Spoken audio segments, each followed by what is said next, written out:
My boyfriend ruined my dream concert and laughed when his friend insulted me. Imagine waiting a whole year for your dream concert, only for your boyfriend to mess up the tickets, laugh when his wealthy friend humiliates you, and leave you questioning your entire relationship. This is my story.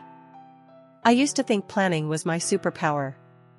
Being the responsible one, the detail-oriented one, the partner who could see potential disasters a mile away and sidestep them with flawless preparation. My boyfriend, let's call him Jim, was the opposite. He coasted through life with a smile and a shrug, leaving the scheduling, the booking, and the heavy lifting of real life on my shoulders. For 2 years, I told myself it was fine. That his laid-back energy balanced my type A perfectionism. That opposites attract, and maybe it wasn't such a bad thing that he let me take the reins. Until the day my dream concert was ripped out from under me, and I realized I wasn't just planning vacations, I was planning our entire relationship. It started over a year ago, when Jim surprised me with tickets to see my favorite artist. It felt like such a thoughtful gesture, something he'd rarely done before. I was giddy. For once, it wasn't me holding up the scaffolding of our joy, he'd initiated this. Of course, that was where his contribution ended. I still had to arrange transportation, book the hotel, map out the sightseeing, and coordinate every little thing. But I didn't mind. After all, we were going to this concert together. I'd been counting down for months, watching clips of live shows online, fantasizing about singing along with thousands of others in the darkened arena. When the day came, everything was ready. Bags packed, schedule set. I trusted Jim when he told me, confidently, that the tickets were for the second night. He was the one who bought them.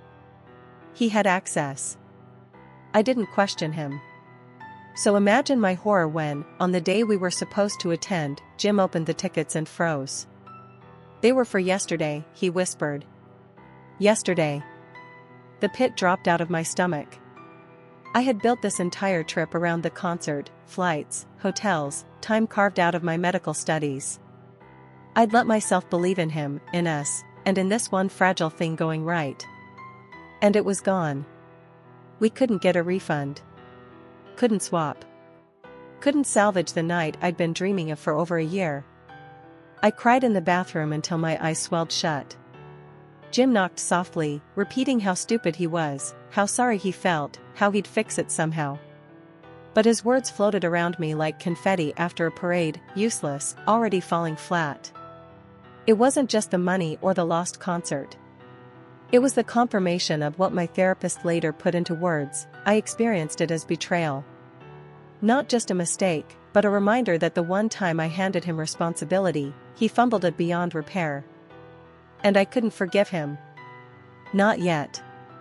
But if that had been the only disaster, maybe, just maybe, I could have worked through it. What really broke something inside me was what happened before the concert. We'd been staying with his wealthy friend Jane and her boyfriend John. From the moment I stepped inside her spotless flat, I felt out of place. Jane's smile was thin, her eyes sharp. She barely acknowledged me at dinner, directing her charm at Jim and John while I sat like a ghost at the table. When Jim excused himself to use the restroom, the silence grew heavy. Then Jane leaned toward John and said she wanted to grab something cheap and sweet after dinner. Eager to join the conversation, I suggested a shop I knew in the city. They have the best pastries. Jane wrinkled her nose, looked me dead in the eye, and said, "That place smells like poor people." John chuckled nervously. My throat closed. I whispered, "What do you mean by that?" She smirked. Exactly what I said. When Jim returned, I pulled him aside, voice trembling. Jane just insulted me. She said the place I suggested smelled like poor people. And Jim laughed. Not a nervous chuckle. A real laugh, like I'd told him a silly joke. He didn't defend me, didn't frown, didn't even ask Jane to explain herself. He brushed it off. That laugh still echoes in me. The rest of the night, I sat in silence while they talked about luxury brands, investments, and high-class events I had no knowledge of. I might as well have been invisible. By the time we got back to Jane's flat, I locked myself in the bathroom and sobbed under the running shower. It wasn't just that Jane insulted me, it was that Jim abandoned me in that moment.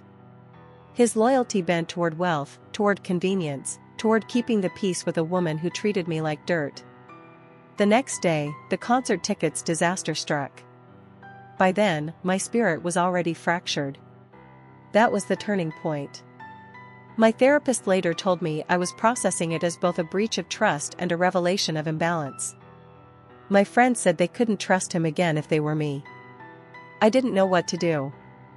Part of me still loved Jim. He was kind, funny, aligned with me on politics and values. But another part of me, the part that had cried alone in a stranger's bathroom, the part that had stared at useless concert tickets, was screaming, "You can't carry this weight forever. You will break." In the days after the concert disaster, I felt like I was walking through fog. My body functioned, I ate, I studied, I went to class, but inside, I was a hollow shell. I couldn't stop replaying the sound of Jim's laugh at Jane's insult, or the way his face drained of color when he realized we'd missed the concert. The irony was cruel. I had always been the planner, the fixer, the one who made sure we got to flights on time, that hotels were booked correctly, that everything aligned. The one time I trusted him with the most important detail, the tickets, he fumbled it.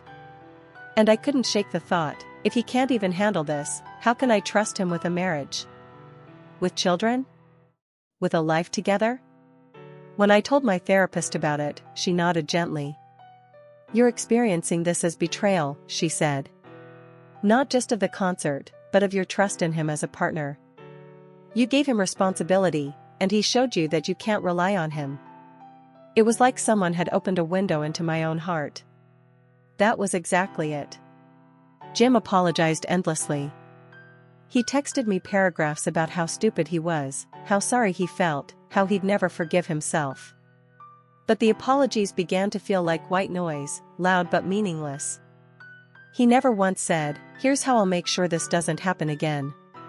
It was as if he thought repeating "I'm sorry" enough times would rebuild the trust. But apologies without solutions are just echoes. I ignored him for nearly 2 weeks, trying to gather myself. I poured my feelings into Reddit, into conversations with my closest friends. Their answers varied, but the theme was the same: you have to decide if you can live like this. If not, you need to walk away. Finally, I drafted a message to Jim. I told him how I felt, that I loved him, but the uneven mental load was crushing me. That I couldn't be the only one planning, booking, carrying the weight. That his failure with the tickets wasn't just a mistake, it was the culmination of years of imbalance. I ended the message with questions about our future. What steps will you take to make sure I'm not alone in this? Do you still want the same life we planned together? Do you even see me as your partner, or just the organizer of your fun? I pressed send with trembling fingers. He didn't reply.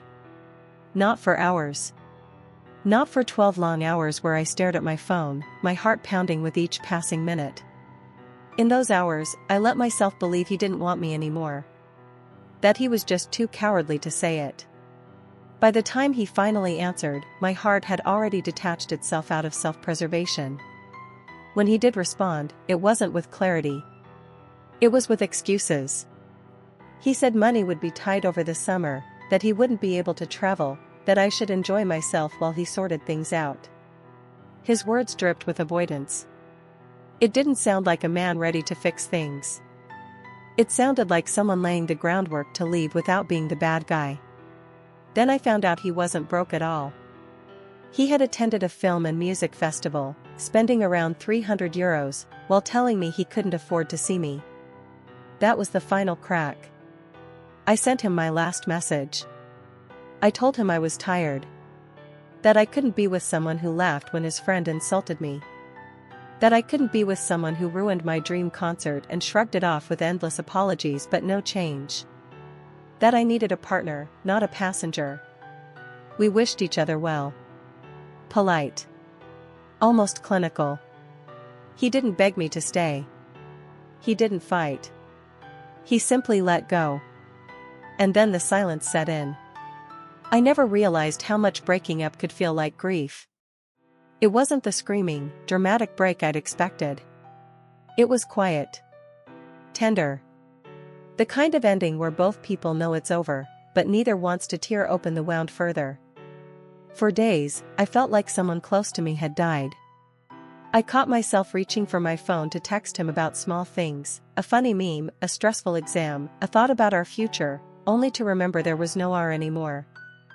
I'd lost my boyfriend, yes. But I'd also lost the version of myself who believed he'd always catch me if I fell. Even now, I can admit he wasn't a bad man. He was kind, funny, and we shared values that mattered. But he wasn't my man. Not the one who could carry half the weight of a life. And I finally realized that love isn't just about laughter and shared opinions, it's about reliability. About trust. About knowing that when you put something precious in your partner's hands, they won't drop it. The first week after our breakup felt like a slow funeral.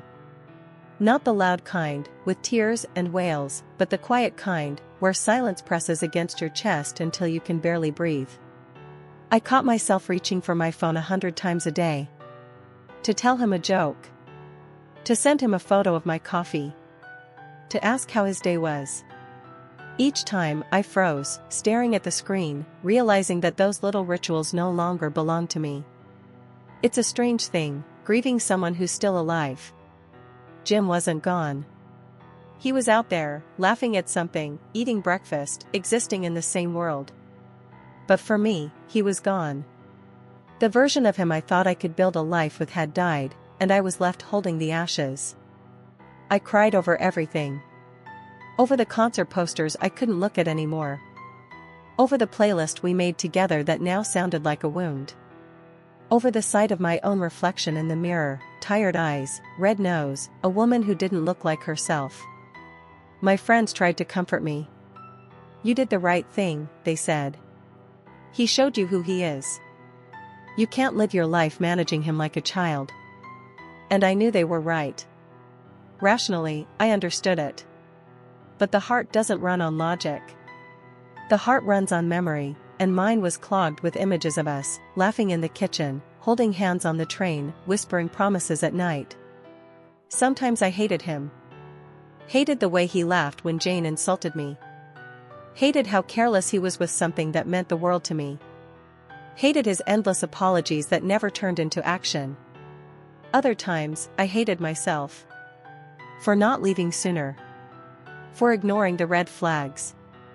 For always being the planner, the fixer, the one carrying the weight. I wondered if maybe I had trained him to be this way, if by always handling everything, I'd taught him he didn't have to. Those thoughts kept me awake at night, spiraling into the same question over and over: was this all my fault?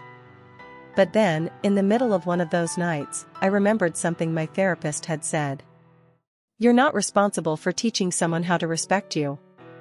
They either do, or they don't." The moment you saw he wouldn't defend you, that was the truth. Everything else was noise. That truth hit me like a wave. I realized that if I had stayed, the pattern would repeat. Maybe not with a concert, maybe not with tickets, but with something else. A mortgage. A sick child. A family crisis. And every time, I'd be the one picking up the pieces while he apologized. I didn't want that future. So I started building a new one. Slowly, painfully, but deliberately. I deleted our photos, not in one dramatic purge, but day by day, when I felt strong enough. I threw away the ticket stubs I'd saved, symbols of memories that now felt poisoned. I filled my calendar with study sessions, walks with friends, small rituals that reminded me I was still alive. And little by little, the grief shifted. It didn't vanish. It never does. But it softened. The sharp edge dulled, leaving something bittersweet instead of unbearable. One morning, I caught myself humming again while making coffee. A silly song, nothing special. But it felt like proof. Proof that I could still feel joy, even without him. That was the moment I knew I'd be okay. Because love isn't just about finding someone to laugh with. It's about finding someone who will stand with you when others try to tear you down. Someone who won't fumble the things that matter most. Jim wasn't that person. And letting him go wasn't just the end of a relationship, it was the beginning of my freedom. I may have lost my dream concert, but I found something more important, myself.